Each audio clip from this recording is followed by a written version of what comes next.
Thank you, and welcome everyone. And let me tell you what a pleasure it is to be here in Denver, one of my favorite cities, and to be here with two such noted public servants. And also, I need to say how impressed I am that this many people would turn out. This is a very civic-minded city, I can tell, and it's great that people would come out in such a large number just to give up a day of their evening of their week to hear these two distinguished speakers. Our broad theme tonight is threats to U.S. And global security. It's a big and expansive topic, and so we've got a lot of ground to cover. And in Washington, as you know, because you've served in the Congress, it takes a two-thirds majority to end a filibuster, but I will invoke my prerogative here. If you start going on too long, it's not that I'm being impolite, I'm just nudging them a little bit. And we will try to get to as many topics as we can, and I think we've got about 75 minutes. And if we run out of things, we'll talk about the Broncos, right? Yeah, all right. Maybe the Super Bowl, right? Okay.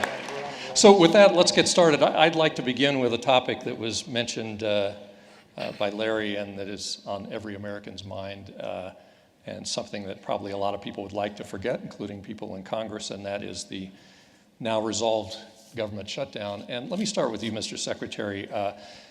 When this all started not long ago, a couple weeks ago, almost 3 weeks ago, James Clapper, the Director of National Intelligence, said that a shutdown would compromise national security. Well, here we are 16 days later. At least publicly, we don't know of anything that's gone terribly wrong. We're still here. There haven't been any visible, notable attacks. But I'm wondering, after 16 days, is there any sort of lingering impact you can see from this? I'll get to your question, but first of all, I do want to express my thanks to you and to everybody here in Denver for inviting me here. This is a great town. I had a chance to go through the Cell Institute, and it's a remarkable institution. But most importantly, it's great to be here with you and with my friend Mark Udall. This is going to have an impact. It already has on the readiness of our forces. Don't forget, you're combining what happened with sequester, this kind of massive cut across the board that took place. It was designed to be crazy, and it is crazy. But what happened with sequester is that it went directly to the readiness of the force. And we have now got about 12 fighter squadrons that are grounded. Half of our Air Force combat planes are not ready for combat. We don't have maintenance going on, or degree of maintenance we should. Ships are not being deployed. We had almost 800,000 federal employees that were furloughed, which back up and support that system. We also have our training commands. The rotational training that has to go on has been canceled as well. So no training, no maintenance, no support systems, basically hollowing out our force. And then on top of that comes the shutdown. And now 70% of our intelligence personnel are furloughed, which means that people that are vital to gathering the kind of intelligence we need are not there. And in addition to that, obviously, we're impacting on the pay of these various areas. So I am very concerned that the result of sequester plus the shutdown has hollowed out our force and weakened us in our ability to respond to a major crisis outside of the war area. That's what I worry about. Okay, Senator, let me take this a slightly different way. You sit on the Intelligence Committee, and we have started to see a lot of stories in the last couple of weeks about people who are government employees who got furloughed or whatever, even some who were going to be paid eventually when the government got back on its feet, but they were having trouble making ends meet and all that. And that has led to, in recent days, a number of people talking about whether or not we can recruit the best and the brightest. I'm wondering, with specific reference to national security and intelligence, is this a concern, and what do we do about it? What do you say to some young person coming out of college who says, I want to be in the CIA or I want to serve my country, but I'm uncertain about whether I'm going to get a paycheck or whether I'm going to be furloughed? Absolutely, Andy. And I want to also associate myself with what the Secretary said. This was abusive. If you were to ask me what's the greatest national security threat we face right now, it's governing from crisis to crisis. We can't abide this. We have to prevent this from happening in the future. 16 days seem like a lifetime to me, but I want to be really frank with everybody here. There is an element, a small element, that's gone to Washington, D.C. They said they'd go to town and attempt to blow up Washington, D.C. To their credit, they've tried to keep their word. But I believe there's an important role for the federal government. We've seen it here in the terrible floods that we experienced just a month ago. We've seen it in the fires that we've experienced. Can the federal government do everything? Should it be involved in everything? No, but it's important, particularly when it comes to defending the nation. And both parties have historically agreed on that point. We need America's best and brightest serving in the federal government. We don't pay federal employees a whole lot, quite frankly. We support them with health care. We support them with a pension system that isn't lucrative, but it's a pension system like you'd see in any business or any corporation. So my concern is that we've sent the wrong message to young people who are going to be the leaders in the future in the CIA, in the intelligence community, in the Department of Defense, whether they're in uniform or whether they're civilians. Okay, we sent the wrong message, but what's the pitch you make? I mean, what is the pitch you would make to a young person who is weighing the private sector, or, I mean, you're recruiting them. How would you do this? And you feel free to weigh in. Yeah, and Leon can weigh in too, but I would make the pitch that my good friend, I don't always agree with him, but Senator McCain always makes, which is that in order to build your self-respect and make a difference in this world, you've got to dedicate yourself to a cause greater than your own self-interest. And many, many people in this audience do this in the private sector. But that's the pitch I would make. I would point to examples like Leon Panetta and John McCain and others who've made a difference regardless of their party affiliation. I'm a terminal optimist. People here know that about me. We're going to get through this. But if this continues, if we continue trying to govern by crisis, from crisis to crisis, this will be the greatest national security threat we face. You agree with that?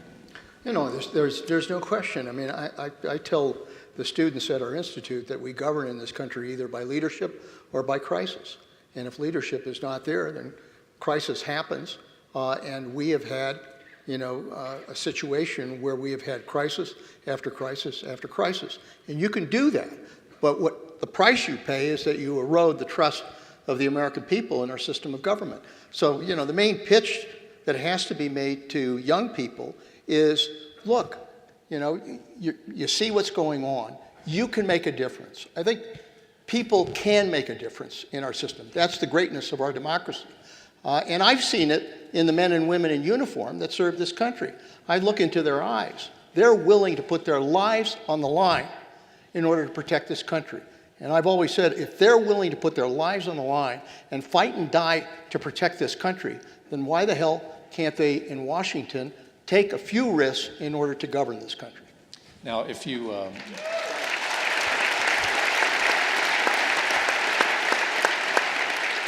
both said this creates a national security concern, and oddly, one of the people who agrees with you is Ted Cruz. He said early on in this, I think it was the second day of the furloughs, he said furloughing civilian intelligence employees, quote, created a dream scenario for terrorists and enemies. And of course, he placed the blame on the president. What he was trying to do is get the president to cave in and reopen the government. But then there started a Republican tactic, which was, as you recall, to try and do this piecemeal. We will have a bill to open this agency or that one. And I'm wondering, for both of you, if national security and intelligence was so critical during this period, should the president have caved on that alone, on that piecemeal piece of legislation, and said, okay, we'll go for that and get these people back because they're critical to the nation's security? More broadly, picking and winners and losers with those piecemeal legislative vehicles was not acceptable to those of us in the Senate. It'd be like going around a neighborhood at Christmas time and this family is involved and that family isn't.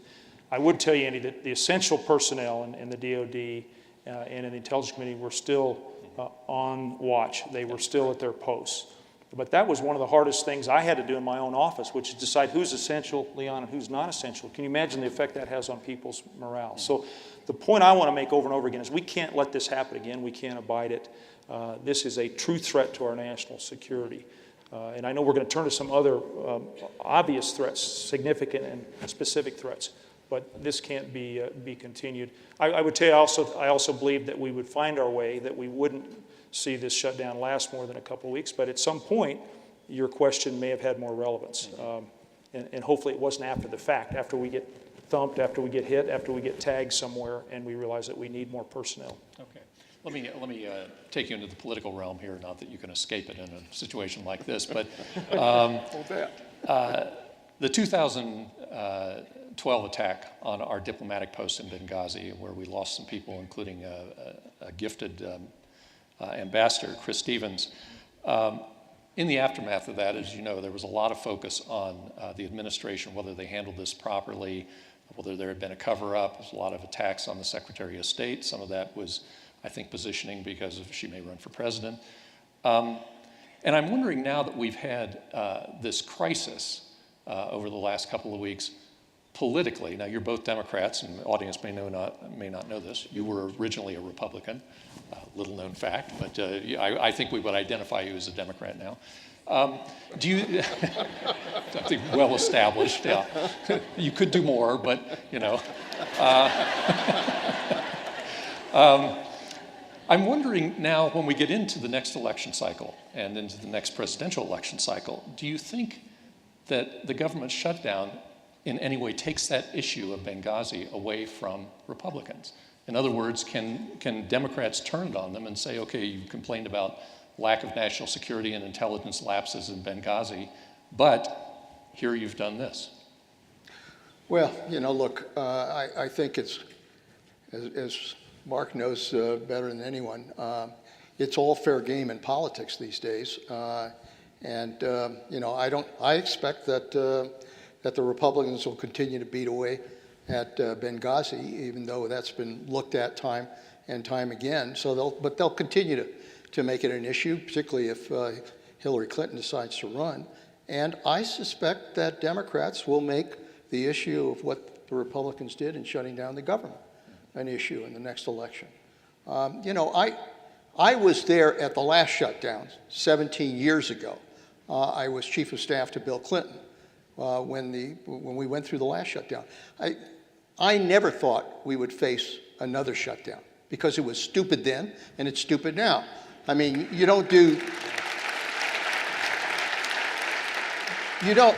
look, this guy is elected. I was elected as a member of Congress.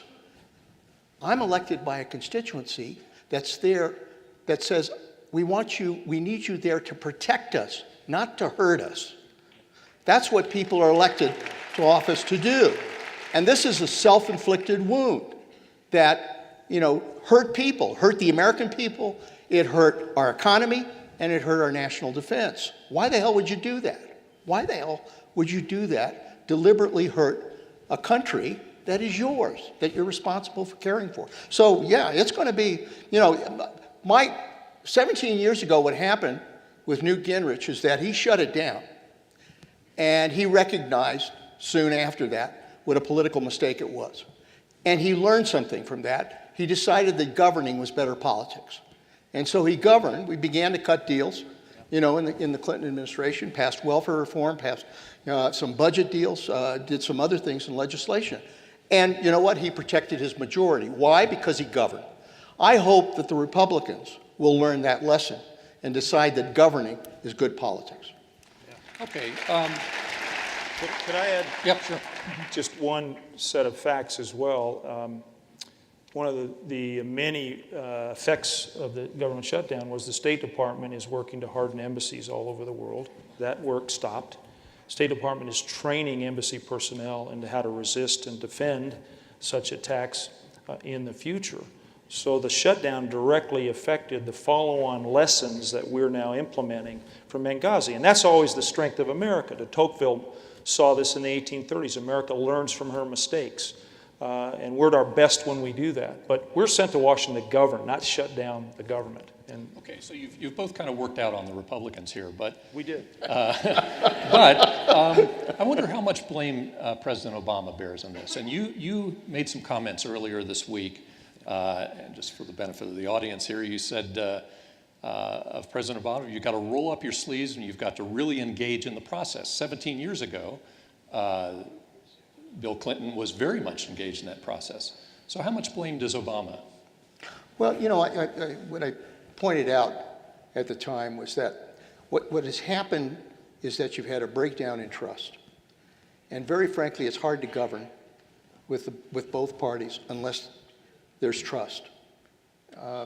Because you can't sit in a room and negotiate and be honest with one another if you have to worry about that person going out and putting a knife in your back as a result of that conversation. So trust has broken down. And I think everybody, including the president, is responsible for the breakdown in What's your trust. advice to them right now, then? I mean, we're going to face this in a matter of months. Again, I'd be interested in both of your advice to the president right now. If you believe that trust is broken, how do you start to regain it so you get a footing so you can actually have a negotiation? What would you tell the president? Yeah, relationships matter in business and in life and in neighborhoods and among families.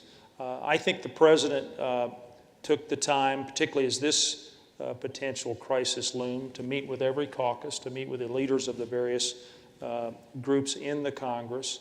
He did make it clear that he thought defaulting on the nation's debt was an enormous mistake. He did also make it clear that he believed that shutting down the government was an enormous mistake, particularly since we're in a very fragile economic time. But he did say, let's open the government, let's pay our bills, and let's sit down and negotiate on everything, including the Affordable Care Act. He didn't engage in the way that Clinton engaged. Would you acknowledge that? Bill Clinton is a unique and special politician. I don't think he sleeps. He is He spends life 40 feet above the ground. He's a world-class extrovert, as we all know.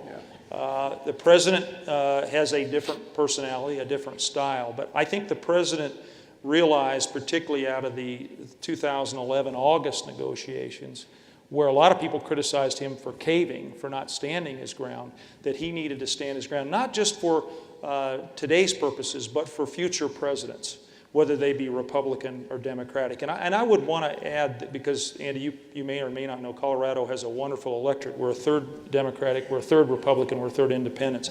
And I think it leads to the election of leaders who can speak to all those various groups in the state of Colorado. So we need a strong Republican Party. Ryan Call is here tonight, the chairman of the Republican Party. I would imagine Rick Palacio as well, the chairman of the Democratic Party. And I said to Ryan Call, I'm rooting for him because our system of government depends on two functioning, engaged, reasonable, moderate parties who will compromise and negotiate.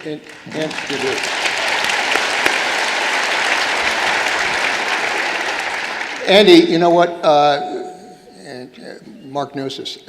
The hard part is now. I mean, what we just went through was political theater in the sense of what went on. I mean, it's a little bit like, everybody's saying they're winners and losers. I mean, this was just, the toss. The football game is starting now, which is the whole budget negotiation and making decisions on the budget that will not only deal with the deficit, but trigger sequester. And if you're going to do that, then you're going to have to look at the entitlement programs, all of the healthcare entitlement programs, the other entitlement programs are going to have to be looked at for savings and reforms. Probably have to look at discretionary spending in terms of, what kind of spending are we going to do on discretionary for the next 5 years is what they should do.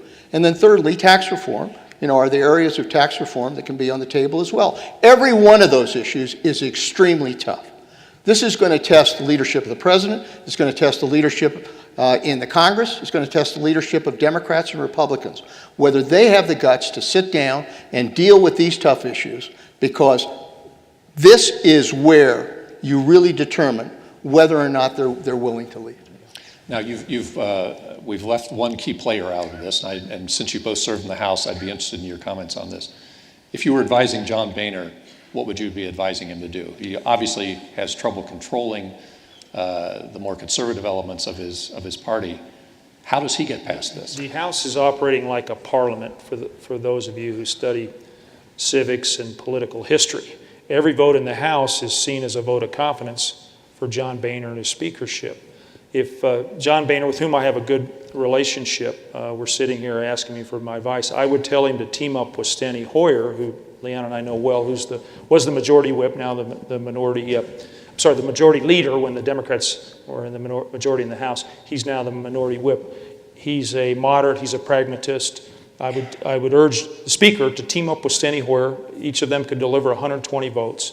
Let's go to work. Let's get immigration reform. Let's get an all-above energy policy. And let's get a grand bargain like Simpson-Bowles, produce a healthier balance sheet for USA Inc. Man, we'd be off and running. Our economy's poised to accelerate anyway. We're 3 deals away from, again, being clearly the leader in the world. But what do you do if the Tea Party element of your party won't tolerate that? You say thanks for your input, but we're moving ahead. The country depends on it. It's what happened last night. It's what happened last night. We have always had extremes in the party. I mean, when I was in Congress, Republicans, Democrats, you always have an extreme element of the party, but you sure as hell don't let the extreme govern. The House has to govern as a body. I mean, that's the key. What I would say to John, and he's a good friend as well, is John, let the House be the House. Go back to regular order. The House, frankly, has gotten a little screwed up, in these last few years. It doesn't mean the Senate isn't screwed up either. Well, it may be. But, when I was there, I got elected when Tip O'Neill was the Speaker. And first of all, Tip O'Neill and Bob Michel, who was a Republican, had a great relationship and worked together on issues. But more importantly, Tip O'Neill believed in the process, which means you got a bill, it goes to committee. Subcommittee works on it. The committee works on it. When the committee reports out a bill, it goes to the Rules Committee, and then you send it to the floor, and the body works on it. I mean, Tip O'Neill was Speaker when Ronald Reagan was President. When Ronald Reagan submitted his budget or his tax cut, Tip O'Neill could have pulled, this same kind of stupidity by, shutting the government down, saying, no, we're not going to vote on Ronald Reagan's tax cut. He didn't do that. He said the House has to vote. This is the President of the United States. He's entitled to a vote. And we voted. And Reagan won. But that's okay. It's a majority of the House that makes the decision. So I'd say to John, let a majority make the decision. Could I offer one? Yeah, sure. Maybe 2 quick thoughts. Number one, the president's in his second term. He's now serving not only for us, and by the way, he's our president. I know we all want him to be successful, just like I wanted George W. Bush to be successful, with whom I didn't always agree. John Boehner is not going to serve as a speaker forever. He's thinking of a legacy. And Harry Reid will tell you in a second, he's getting on as well. And there's a time in your life when you start to think, what are you going to leave behind? Are you going to leave this country better than you found it? So there's an opportunity there for all 3 of those men to be part of this process. On a little bit of a whimsical note, John Boehner loves to play golf. He is very unique, for those of you who play golf. He swings from the right side, but he putts from the left side. And about half your strokes are on the green, and about half are from the full shots. So he ought to be able to go right down the fairway, right down the middle, and get the country there as well. And I think the president plays golf too. The president plays golf as well, so they need more golf to play. Let's turn to Syria for a second. On August 20th of 2012, the president made his now famous speech about a red line in Syria and chemical weapons, basically saying that if the Assad regime used it, that would be a pretense for American intervention in Syria. You have been critical of how he handled that situation once chemical weapons were used. And if I'm correct, what you've said is once you don't have a problem with him drawing the red line, but when you say you're going to do something, you do it. Now, you would have gone ahead and done whatever military action, and you would have bypassed the Congress. I wonder how you feel about that.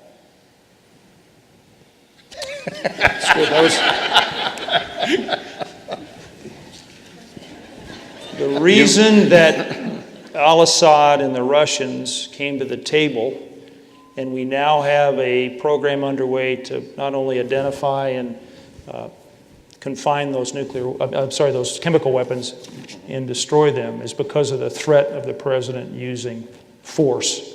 It got the attention of al-Assad. It got the attention of the Russians. It got the attention of other leaders in the region. The president in my opinion, when he made that decision, probably should have gone ahead and used that force. But in the end, he handled this, and there's a lot of commentary about whether he got lucky or we stumbled into this. But we're where we are, and I think it all stemmed from the fact that the president said he was going to use force, whether he had to go through the Congress or not. And the people in the region took notice. And I think the Iranians should also take notice, because this president has made it clear that when the time is right, whether it's getting Osama bin Laden or leading the Libyan effort or ending 2 wars, he's going to take these steps. You can't question his toughness. Now, I disagree with him on the National Security Agency's overreach, and I think he should have embraced Simpson-Bowles immediately.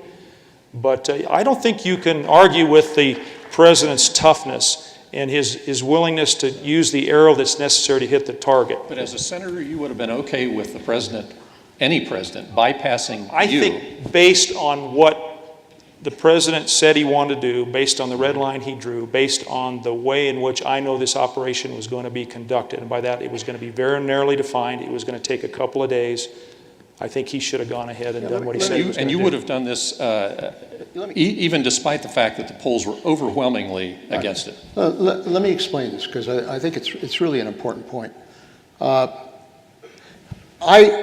I deeply believe in the president's power as commander-in-chief. I just finished a book on Jefferson, and Jefferson believed that the first responsibility of the president is to preserve the country and to protect it. And he, as commander-in-chief, sent our ships to the Barbary Coast without going to Congress, because he believed he had the power to do that. Look, when a commander-in-chief, makes a decision, I mean, he drew a red line with regards to the use of chemical weapons, and I agree with that red line. Because, frankly, from what we knew, there was an awful lot of chemical weapons that were there in Syria that we were concerned about. And we not only feared their use, but we felt that there was a good chance these weapons could wind up in the hands of terrorist groups, Hezbollah, or whatever. So I agreed with the president and what he did. And I agreed when that line was crossed. And don't forget, we're talking about 1,200 people that were killed by poison gas. 400 kids were killed. That line was clearly crossed. We had the intelligence to clearly prove that had happened. So you've got a red line, it's been crossed, and the president came to the conclusion in a major speech that therefore, because of what had happened, our national security was involved here. Our credibility was involved, and that's why he was proposing limited action. When the United States says we're going to do something, I mean, we've got a red line in Iran. We've got a red line elsewhere. When you set those red lines as a country, whether you agree or disagree with them, then you've got to make them real. You've got to take action when they're crossed. And in this case, we're talking about a limited action. It was going to hit some of the key targets there to try to make clear that Syria ought not to do this again. And he was headed on the right path, and suddenly the brakes were put on, and obviously he sent it to Congress. Now, the threat of, I agree with you, the threat of using that power was important, and it probably is what brought them to the table to try to deal with these weapons. But it is very important in the world we live in, and by the way, this president has been tough on a number of issues, and I've made that clear as well, particularly with everything I did both at the CIA and at the Defense Department. I never had a problem, moving him to do the operations that had to be done. But in this world, where we've got a very dangerous world, it is very important that the President of the United States protects the credibility of this country so that we can maintain the position of world leader in a very dangerous world.